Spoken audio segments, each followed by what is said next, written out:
Hello दोस्तों, आपका हमारे चैनल पर स्वागत है। कहानी शुरू करने से पहले कृपया हमारे चैनल को सब्सक्राइब करें और बेल आइकन दबाना ना भूलें, क्योंकि हम लाते रहेंगे आपके लिए रोज मजेदार कहानियाँ। तो चलिए कहानी शुरू करते हैं। एक गांव में पूनम अपनी सौतेली बहन काजल और अपनी सौतेली माँ भानुमती के साथ रहती थी।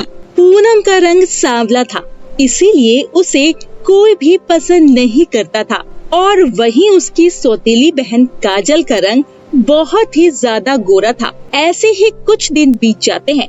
फिर एक दिन काजल अपनी माँ भानुमती से कहती है, माँ, मुझे आपसे कुछ जरूरी बात करनी है।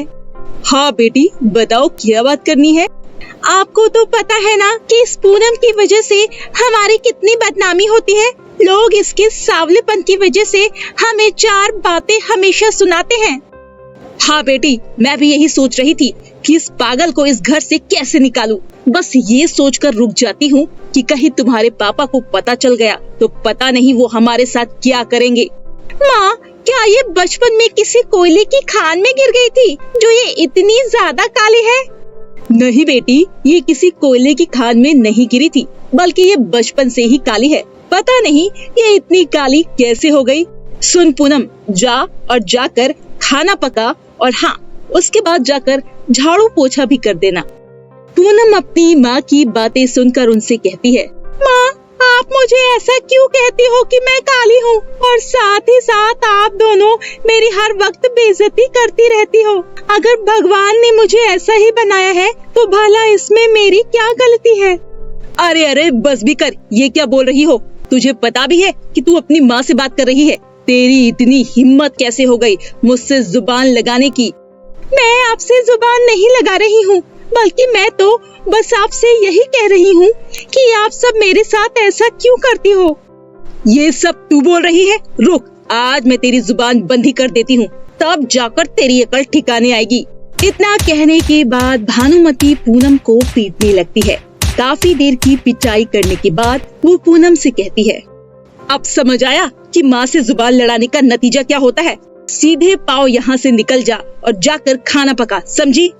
पूनम रोते हुए किचन की तरफ जाती है और वहाँ पहुँचकर वो खाना पकाने लगती है और रोने लगती है। मैं क्या करूँ? माँ और दीदी मेरे सांवलेपन की वजह से हर वक्त मेरा मजाक उड़ाती रहती है। जब भगवान ने मुझे ऐसा ही बनाया तो इसमें मेरी क्या गलती है? अब बहुत हुआ, मैं और बर्दाश्त नहीं कर सकती हूँ। मैं आज ही जाकर कहीं अपनी जान दे दूंगी। ना रहूंगी मैं और ना ही कोई मेरा मजाक उड़ाएगा। पूनम ये कहकर बिना खाना बनाए वहाँ से जंगल की तरफ चली जाती है, और जंगल में जाकर वो जंगल के बीचों बीच वाली नदी के पास पहुँचती है और वहाँ जाकर फिर से और रोने लगती है। भगवान, मेरी माँ और बहन को खुश रखना, क्योंकि मैं आपके पास आ रही हूँ। मैं बहुत ही ज्यादा तंग आ चुकी हूँ अपनी जिंदगी से। अब और नहीं, अब बस बहुत हो गया। ये सब कहने के बाद पूनम जैसे ही नदी में कूदने वाली होती है कि तभी वहाँ पर एक बहुत ही सुंदर सी परी प्रकट होती है, और वो पूनम से कहती है, बेटी पूनम, रुक जाओ। क्या अपनी जिंदगी इस तरह गंवाने से तुम्हारी समस्या का समाधान हो जाएगा? बताओ मुझे। पर अब मेरी जिंदगी का क्या ही फायदा है? हर जगह मेरी बेइज्जती होती है मेरे इस सांवले रंग को लेकर। आखिर ऐसा क्यों होता है? क्या हम जैसे सारे लोगों के साथ ऐसा ही होता है? क्या हम इन लोगों के बीच नहीं रह सकते हैं क्योंकि हम सांवले हैं? मेरी वजह से हमेशा सबको तकलीफ होती है, इसीलिए मैं मरना चाहती हूँ।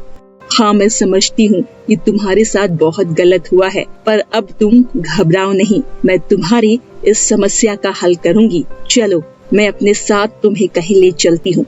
इतना कहकर परी अपनी जादुई छड़ी घुमाती है और पूनम को नदी में बने एक जादुई नील पॉलिश के पेड़ के पास ले जाती है, जिसे देखकर पूनम काफी ज्यादा खुश हो जाती है और वो बोलती है, अरे वाह, इतनी सारी नील पॉलिश! पर ये इस पेड़ पर कैसे लटक रहे हैं? ये सब कैसे हो सकता है?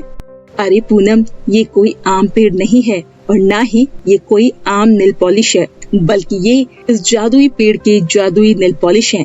अब तुम एक काम करो, इसमें से एक नील पॉलिश तोड़कर लगा लो, फिर देखो जादुई नेल पॉलिश का कमाल। पूनम परी की बातें सुनकर काफी खुश हो जाती है और एक जादुई नेल पॉलिश लगा लेती है। जादुई नेल पॉलिश लगाते ही पूनम परी की तरह खूबसूरत हो जाती है और कहती है, अरे बाप रे बाप, मैं इतनी ज्यादा खूबसूरत कैसे हो गई? मुझे तो अभी भी यकीन नहीं हो रहा है। बेटी पूनम, अब तुम मेरे साथ परीलोक चलो, वहाँ तुम मेरे साथ ही रहना। हम साथ साथ पूरे परीलोक में घूमेंगे और हमेशा के लिए वहीं रहेंगे, ठीक है ना? क्या सच में आप मुझे अपने साथ परीलोक ले जाओगी? चलिए, मैं बिल्कुल तैयार हूँ आपके साथ परीलोक जाने के लिए। फिर क्या, परी पूनम को अपने साथ उड़ाते हुए परीलोक की तरफ चली जाती है।